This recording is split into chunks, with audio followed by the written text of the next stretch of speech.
ने कितनी किताबें लिखी है और आपकी अपनी महबूब कौन सी किताब है? बहुत शुक्रिया कि आपने यहाँ तशरीफ़ लाए और यहाँ आके आप देख रहे हैं कि जो किताबों से मोहब्बत है, उन्हीं मोहब्बत करने वालों में एक नाम नज़ीर अम्बालवी का है। और पिछले तकरीबन 40 साल से मुसलसल लिख रहा हूँ और ज़माना तालिब इल्म से लिखने का आगाज़ किया और बच्चों के हफ्तावार अखबारात से होता, रसाइल से होता हुआ किताबों तक पहुँचा। अल्हम्दुलिल्लाह इस वक्त तक बच्चों के लिए कहानियों पे मबनी तबाज़ात 70 किताबें मेरी आ चुकी हुई हैं और 10 किताबें अभी जो पाइपलाइन के अंदर हैं। साथ साथ कुछ किताबें मैंने मुरतब की हैं, जैसे बच्चों के रसाइल से अहम कहानियों का इंतखाब, और उस पर एक लंबा काम हो रहा है, एक प्रोजेक्ट है। ये जो 70 किताबें मैंने बताई, ये मेरी अपनी ज़ाती तवाज़ात बच्चों के लिए कहानियों पे मबनी है। अगर दूसरी किताबों को हम उसमें शुमार कर लें तो उनकी तादाद 100 के करीब बन जाती है, जो मरतब की हुई हैं, जो तालीफ़ की हुई हैं और जिनको कंपाइल किया हुआ है, वो 30 के करीब किताबें हैं। और बुनियादी मैदान जो है ना, बच्चों का अदब है। बच्चों के लिए कहानी लिखना, बच्चों के लिए सोचना, बच्चों के लिए काम करना। तालीम और तरबियत में रहे तो वहाँ एडिटर की हैसियत से, फिर बच्चों की दुनिया, इकरा, अब रोशनी, यानी बहुत सा ऐसा काम जो बच्चों से मुताल्लिक़ हो, बच्चों की किरदार साजी, उनकी दिलचस्पी, उनकी तरबियत के लिए, और यही ज़िंदगी का एक मिशन है। आपकी महबूब किताब कौन सी है आपकी तसनीफ़ात में से? जैसे अभी आपने कहा कि औलाद की तरह से होता है लिखने वाले, तो मुझे जो महबूब किताब है वो है हवा ज़िंदा रहेगी। 1997 में ये किताब छपी और इसे नेशनल बुक फाउंडेशन में उस साल की बेहतरीन कहानी, यानी उस किताब का अवार्ड भी मिला और 25,000 मिले।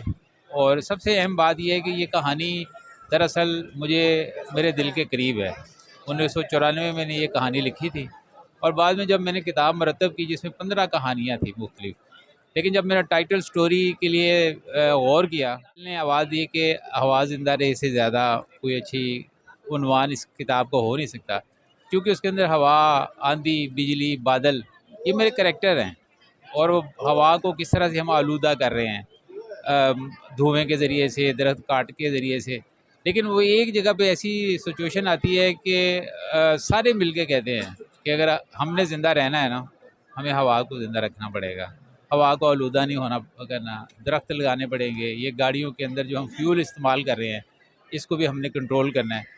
तो इस तरह से ना एक मोटिवेशनल कहानी भी है और फिर वो लिखी भी अल्हम्दुलिल्लाह, अल्लाह ने लिखवाई भी बड़े अच्छे अंदाज में है। तो मैं समझता हूँ कि बहुत सी किताबें हैं मेरी, लेकिन ये कि हवा ज़िंदा रहे जो है वो मेरा हमेशा से प्यारा बच्चा है और हमेशा रहेगा इंशाल्लाह। आपके पसंदीदा अदीब? पसंदीदा अदीबों में अगर बड़ों में देखे जाए तो उर्दू का पहला अफ़साना निगार प्रेमचंद। तो प्रेमचंद के सारे अफ़साने मुझे हिफ्ज़ हैं, और वो कफ़न हो, फिर वो उनका ईदगाह हो, नादान हो, ज़ेवर का डिब्बा हो। उसके बाद मुझे ग़ुलाम अब्बास, नंदी से शुरू होके ओवरकोट, कतबा, बॉम्बे वाला, वो सारे हिफ्ज़ हैं। जब मैं लिखते-लिखते अंदर से मुझे आवाज़ आती है कि मैं खाली हो गया हूँ। जैसे कुएँ में से पानी आप निकालते हैं ना, तो वो ऐसा-ऐसे एकदम ऐसा आता है कि वो महसूस होता है कि पानी कम हो गया है। तो मैंने अपने वाटर लेवल को मेंटेन करने के लिए मैं इन दोन लिखने वालों को पढ़ता हूँ और मेरे अंदर फिर वही एक एनर्जी आती है और जैसे कि ना बैटरी चार्ज हो जाती है और फिर मैं नए अंदाज में अपने आप को लिखता हूँ। और फिर दूसरा बात ये कि ये जहाँ हम इस वक्त खड़े हुए हैं ना, ये एक पूरी फ़ज़ा है। इस फ़ज़ा में मुझे बड़ा एक तरह से नई एक उमंग, नई एनर्जी दी है कि नए-नए आइडियाज़ यहाँ पे आए हैं। तो Premchand all time my favourite writer, और बेशुमार और भी हैं, लेकिन प्रेमचंद और ग़ुलाम अब्बास। हर साल कुतुब मेले में आप तशरीफ़ लाते हैं? अल्हम्दुलिल्लाह मैं तकरीबन पिछले 5 साल से मुसलसल आ रहा हूँ और लाहौर का जो बुक फेयर है वहाँ पे भी मैं जाता हूँ और मुसलसल जाता हूँ। वहाँ तो मैं एक एक्टिविटी भी करता हूँ बच्चों को कहानी सिखाने के हवाले से। एक कहानी अधूरी कौन करेगा पूरी, उसकी इब्तदाई लाइनें मैं बोलता हूँ, बच्चे उसको ज़ुबानी भी कहानी मुकम्मल करते हैं। जो कहते हैं कि लिखना है तो पेपर के ऊपर चंद लाइनें लिखी हुई होती हैं कि शेर ने उसको देखा, उसने घूरा, फिर कहानी को बच्चे खुद मुकम्मल करते हैं। वहाँ 5 दिन वो एक्टिविटी करता हूँ। यहाँ कराची में सिर्फ मैं आता हूँ बुक फेयर के लिए मेरी किताबों के साथ और बच्चों के किताब घर के साथ ही आता हूँ। तो आप माशाल्लाह 5 सालों से आ रहे हैं, तो क्या फ़र्क महसूस कर रहे हैं? लोगों के तादाद में इज़ाफ़ा हो रहा है या कमी देखने में आ रही है? ये बड़ी अजीब बात है कि जैसे-जैसे हम आगे बढ़ रहे हैं ना, मैं पहली दफ़ा 2018 में जब आया तो इस कदर रश नहीं था।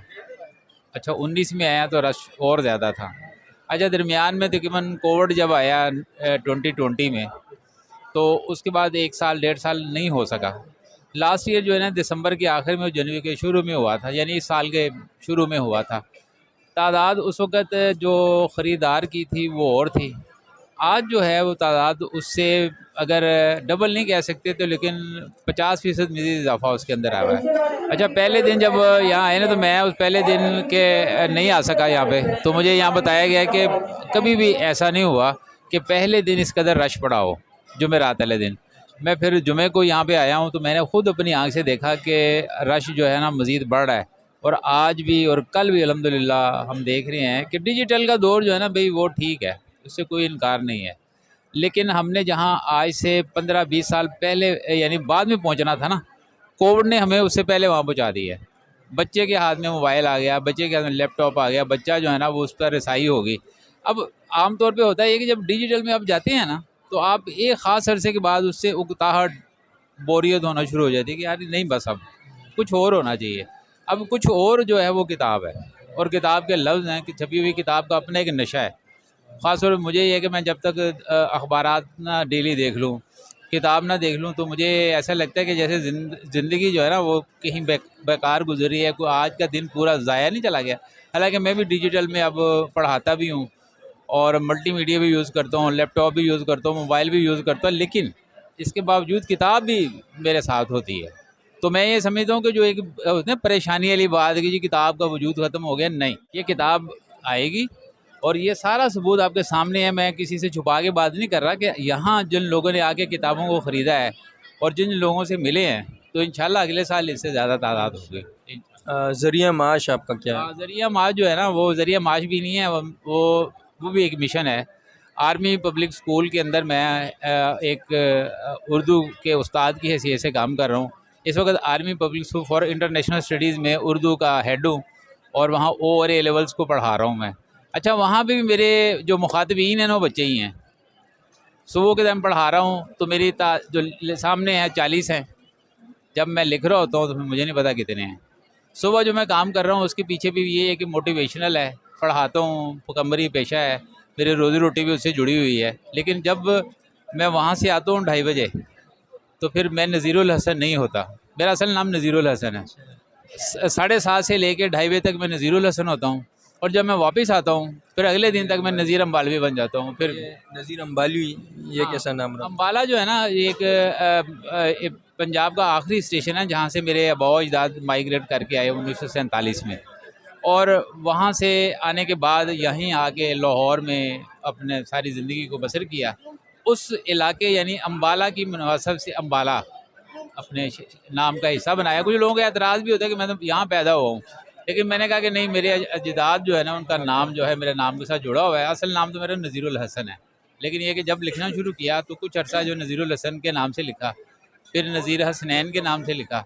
लेकिन फिर कुछ ऐसा हुआ कि वक़ार अम्बालवी एक शायर गुज़रे हैं, वो नवाए वक्त मसरे राहे और किताबें लिखते थे, वो मेरे ननिहाल में से हैं। तो जब मिलने आए तो कह रहे जी आप क्यों अपने नाम के साथ अम्बाला नहीं लगवा रहे? मैंने कहा मैं तो पैदा ही नहीं हूँ वहाँ पे। लेकिन उन्होंने कहा नहीं लिखना है, और ये फिर 1981 से अब तक 40-41 साल हो गए अभी अम्बाला है सर।